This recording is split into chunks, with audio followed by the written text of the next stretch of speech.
Нека нашето пътешествие да продължи. О, земното кълбо се върти на 4 страни. 1, 2, 3. Коя страна избираш ти?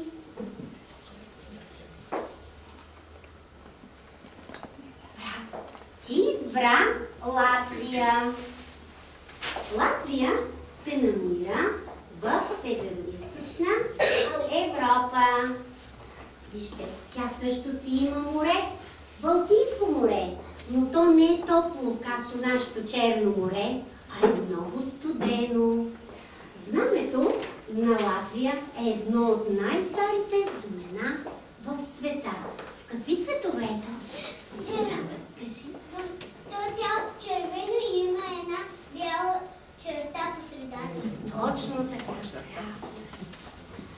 Столицата на Латвия е град Рига. Той е разположен на двата бряга на реката Огар. За тази река са написани много приказки и легенди, които се разказват и до днес. Катедралата в града е един от символите. Вижте колко е красива. А в Стара Рига има площади, улички, чието сгради са украсени с сфинксове, с митични същества, с лъвове, русалки. И носи се легендата, че в Латвия се е зародила традицията да се украсява коледното дърво. За да уважим латвийците, трябва да ги поздравим на техния език. На латвийски здравей е свейки. Да кажем всички заедно. Свейки! Точно така. В Латвия, в град Силене, има едно училище. Вижте как изглежда то. Децата там обичат да спортуват. Вижте физкултурния им салон. Обичат и да плуват. Имат и басейн. Те също си търсят приятели. И за Коледа ни изпратиха поздрави и чудно красиви картонени къщички, пълни с лакомства и бомбони. Вие ги опитахте, нали? Да! Точно така. Сега да си вземем довиждане с Латвия. Довиждане на латвийски е Ардиевас. Да кажем всички заедно. Нека нашето пътешествие да продължи с играта. О, земното кълбо се върти на 4 страни. Коя страна избираш ти?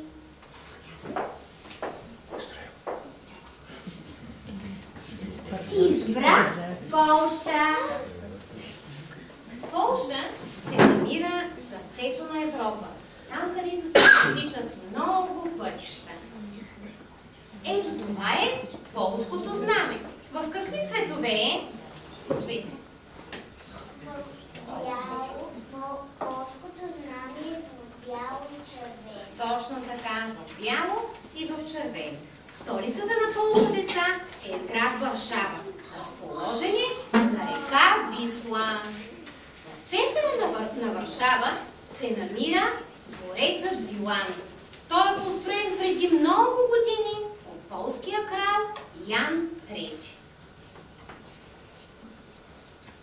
Катедралата Свети Йоан е една от най-старите църкви в града.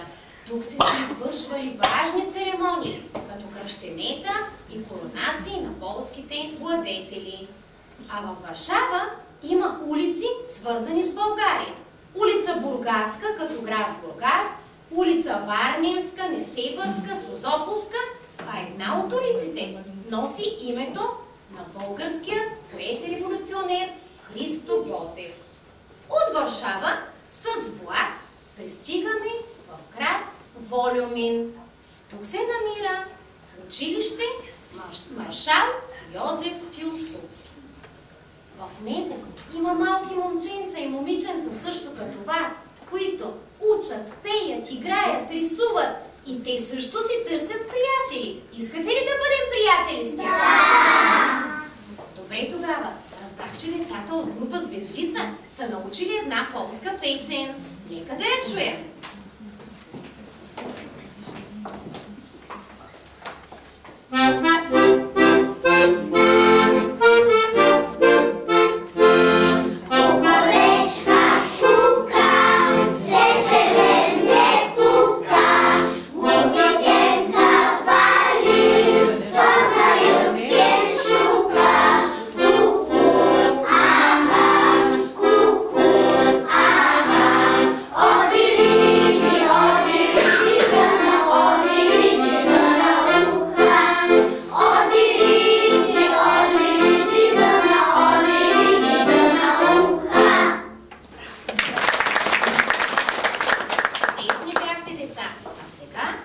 вземем довиждане с Полша. На полски език довиждане е пожегнание. Да кажем всички Пътешествието още не е свършило. Продължаваме. Земното кълбо се върти на 4 страни. 1, 2, 3. Коя страна избираш ти?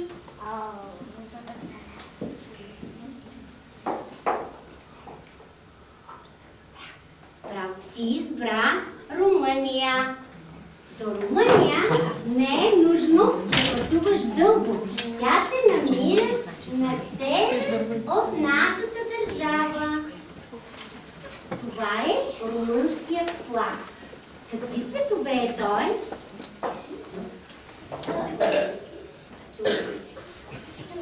Знаме е в синьо, жълто в средата и червено. Точно така.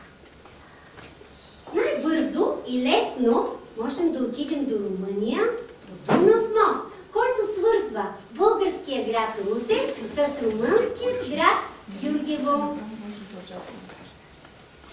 Столицата на страната е най-големият град в държавата – Букурещ. И тук се намира една от най-големите сгради в света – Дворецът на народите, който има 1100 стаи. Триумфалната арка, вижте, е много красива.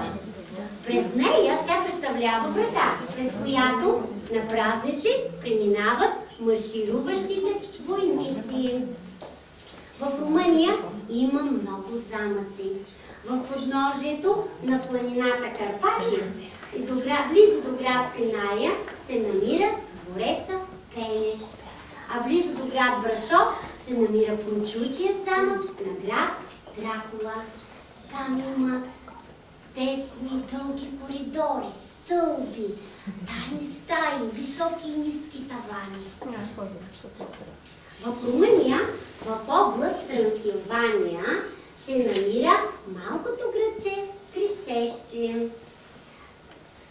Тук има начално училище, в което учат деца от различни националности.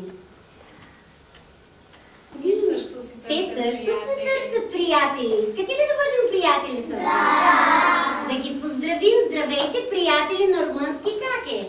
Буна зия, приятели! Браво! Да кажем всички заедно. Буна зия, приятели!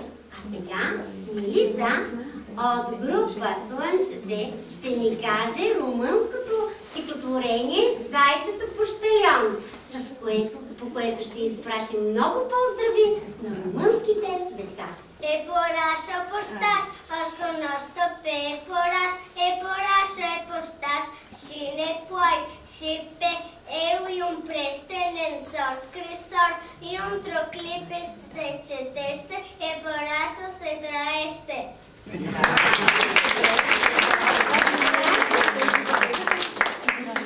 Довиждане с Румъния. Довиждане на румънски език е ларефетере. Да кажем всички заедно. С това, деца, нашето пътешествие приключи. Научихме много неща за много страни. Ще проверим дали сте запомнили кои са те с една игра. Отреди страната, познай флага. Тя се играе така. Ще посочим някой дете от вас, което идва, взима едно картончетата, изобразяващи различните държави и по формата и флага трябва да познае коя е тази държава и да открие нейното място на картата. Започваме игра. Кой ще избере първи? Хайде.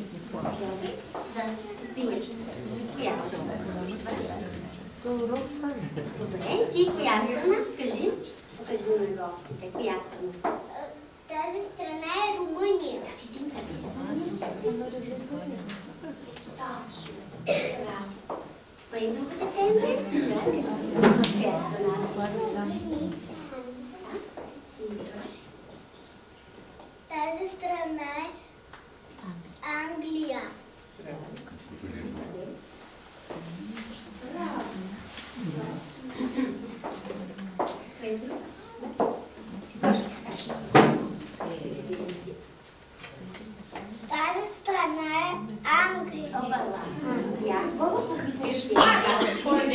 червено. С червено. Латвия. Точно така. И правилно намери място. Браво. Така, хайде, Митко. Си плесва. Турция. И къде е си намираш Турция? Точно така. Как се казваш?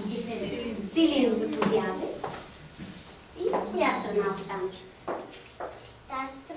Та страна е Полша. Точно така, Полша.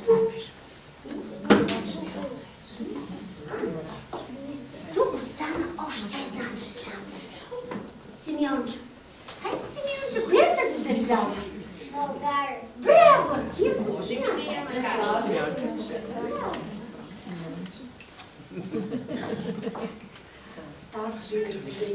Днес, деца, се запознахме с Англия, Турция, Латвия, Полша и Румъния.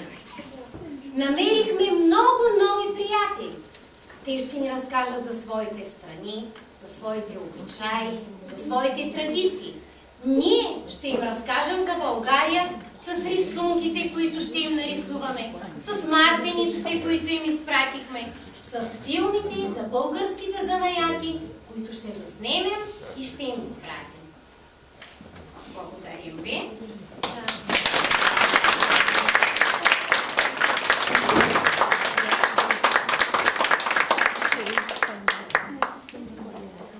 Това бяха нашите най-големи деца и бъдещи първокласници. А сега позволете ми да поканя госпожа Катерина Николова тук при нас. Може би искате да поздравите нашите деца, колегите. Заповядайте, госпожа Николова.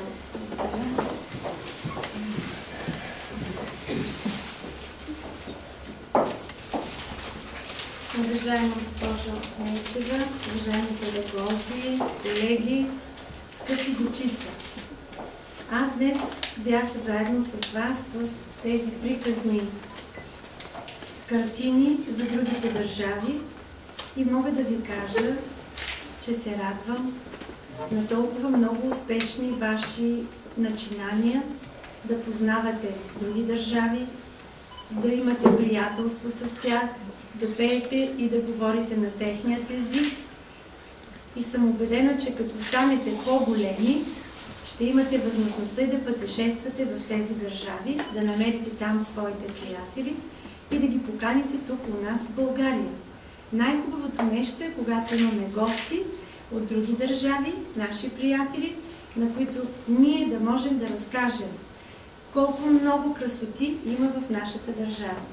Затова искам да поздравя целият екип на педагозите, които са направили и разработили този проект, за да създаде наистина нови умения, нови знания от децата ни, които само след няколко месеца ще бъдат вече първокласници. И ще се радвам всичко това, което научите тук, в нашата детска градина, да можете да го споделяте и да го разказвате на новите си приятели в училищата, където ще започнете да учите в първи клас. Вярвам, че това ще се случи. Нали така? Да! Много ви благодаря за тези красиви мигове, в които заедно с моите колеги ни пренесохте по цялото земно кълбо, за да си спомним едни наши приятели, които познаваме от различни държави.